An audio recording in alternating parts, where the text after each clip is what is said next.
মন্দির পাহারা দিবে মাদ্রাসার ছাত্ররা। এর আগে দেখেছি 5ই আগস্টের পরে ইসলামী আন্দোলন বলেন বা হেফাজতে ইসলাম বলেন, তারা এবং জামাত শিবির মন্দির পাহারা দিয়েছিল। তো এখন আবার দুর্গাপূজা উপলক্ষে কেন তারা পাহারা দিতে আসবে? না, তারা পাহারা দিতে আসলেও আমরা চাই না যে পাহারা দেখ। ফার্স্ট কথা, আমরা হিন্দু, আমাদের শরীরে শক্তি আছে, আমাদের রক্ত আছে বলে আমরা আন্দোলন করতেছি। তো আমরা যদি আন্দোলন করতে পারি তাহলে অবশ্য আমরা আমাদের মন্দিরও পাহারা দিতে পারবো। তার জন্য কোনো মাদ্রাসার পোলাপাইন বা যাই বলেন, আমাদের অন্য কোনো ধর্মের লোক বা হোক সে যেই হোক আমাদের লাগবে না। আমরা হিন্দুরাই আমাদের জন্য এনাফ। আর সেকেন্ড কথা, যেটা ধর্মমন্ত্রী এরকম যদি দুই মুখ সাপের মতো করে, তাহলে বলবো যে এরকম ধর্মমন্ত্রী আমাদের মানে প্রয়োজন নেই, এদের আমরা বয়কট করব। ফার্স্ট কথা, তিনি ঢাকেশ্বরী মন্দিরে এসে বলছিলেন যে আমাদের মানে আমাদের পাহারা দেওয়ার জন্য পুলিশ আনবে, প্লাস পুলিশ না পারলে সেনাবাহিনী আনবে। তারা এই কথাটা বলছে।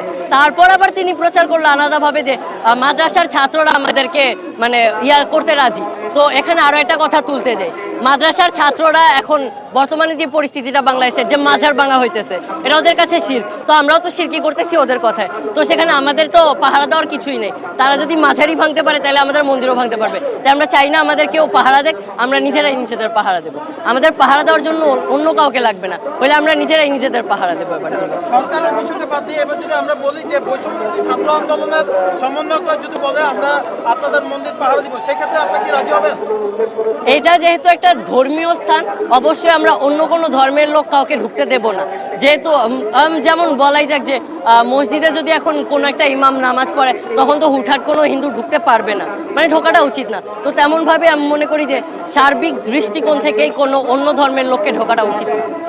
আরেকটি বিষয়, সেটা হচ্ছে বাংলাদেশের সংবিধানে বলা আছে সবাই সমান, সব ধর্মের লোক সমান, কারণ সংখ্যালঘু নামে কোনো কিছু সব ধর্মের লোক সমান যদি হইতো তাহলে গরুর গোস্ত খাওয়া নিয়ে যে একটা ট্রেন্ড চলতেছিল, যে গরুর গোস্তের দাওয়াত দিলাম, ওই ট্রেন্ডটা কই থেকে আসছিল? আমরা যদি সমান হই সবাই, ওই ট্রেন্ডটা তো আসার কথা ছিল না, ওই ট্রেন্ডটা তো চলছে।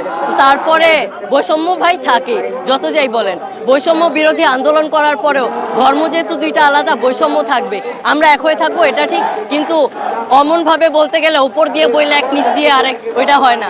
ওপরে দুই নৌকায় পা দিয়ে চলা যায় না। তাই আমরা আমাদের সুরক্ষাটা নিয়ে নিতে পারবো। সেই ক্ষেত্রে আপনাদের হিন্দু জোটের পক্ষ থেকে যে আন্দোলনটি চলছে, চলমান আছে, এই আন্দোলনকে সামনের দিকে এগিয়ে দিতে গেলে আর কি কি আপনারা করতে চাচ্ছেন?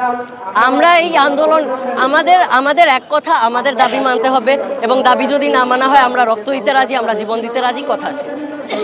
যেহেতু সামনেই দুর্গাপূজার ফেস্টিভ্যাল আসতেছে, তো দুর্গাপূজা নিয়েও একটা কথা, যে সামনে যেহেতু দুর্গাপূজা আসতেছে, দুর্গাপূজা এবার যেন কেউ ভয় না পেয়ে থাকে।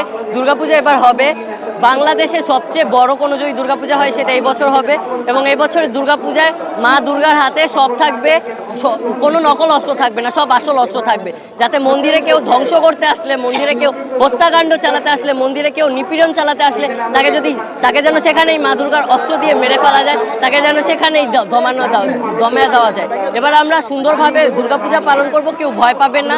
এই আন্দোলনও চলবে, দুর্গাপূজাও চলবে।